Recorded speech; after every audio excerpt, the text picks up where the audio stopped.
Welcome বন্ধুরা, আজকে আমি রান্না করব পায়েস। পায়েস রান্না করতে আমি 1 কেজি দুধ নিয়ে নিয়েছি। দুধটাকে আমি কেটে একটা হাঁড়ির মধ্যে নিয়ে নিচ্ছি। স্টিলের হাঁড়ি ব্যবহার করছি আমি। দুধটাকে আমি এবার গরম করতে দেবো।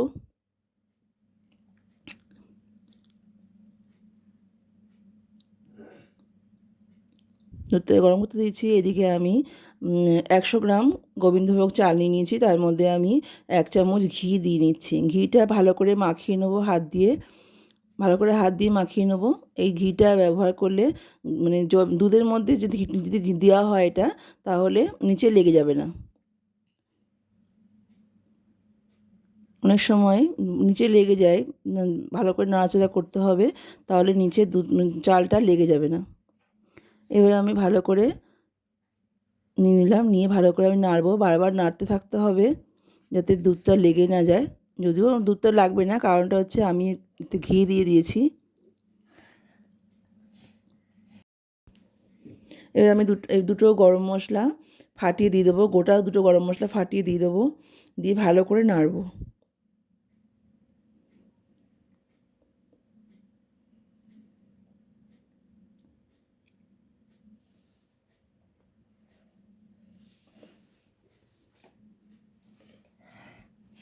চালটা আমার মোটামুটি সেদ্ধ হয়ে গেছে। আমি হাত দিয়ে দেখাচ্ছি তোমাদের। চালটা আমার সেদ্ধ হয়ে গেছে। এবার আমি বাতাসা দিয়ে দেবো। আমি 100 গ্রাম বাতাসা এতে দেবো, পায়েসে দেবো আমি। 100 গ্রাম বাতাসা আমি পায়েসে দেবো। দিয়ে দিলাম 100 গ্রাম বাতাসা, দিয়ে ভালো করে নাড়বো।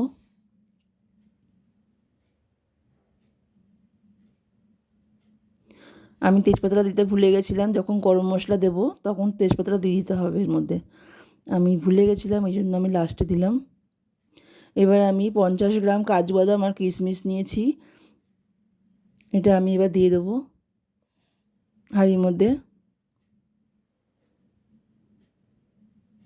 দিয়ে ভালো করে নাড়বো।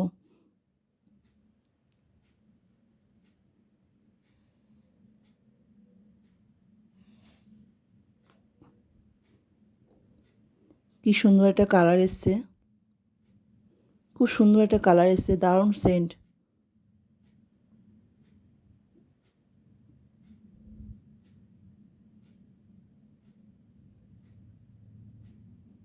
আমার পায়েস বলতে গেলে প্রায় রেডি। আর একবার তোমাদের দেখিয়ে দিচ্ছি, দেখো, তোমাদের একবার দেখিয়ে দিচ্ছি পায়েসটা আমার হয়ে গেছে। দেখো কত সুন্দর একটা কালার এসছে।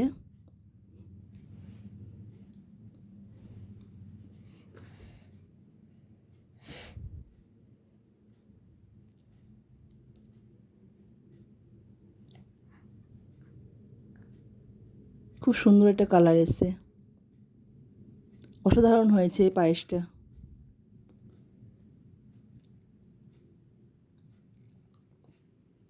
আমার রান্না কমপ্লিট। আমি এবার একটা পাত্রে ঢেলে নেব।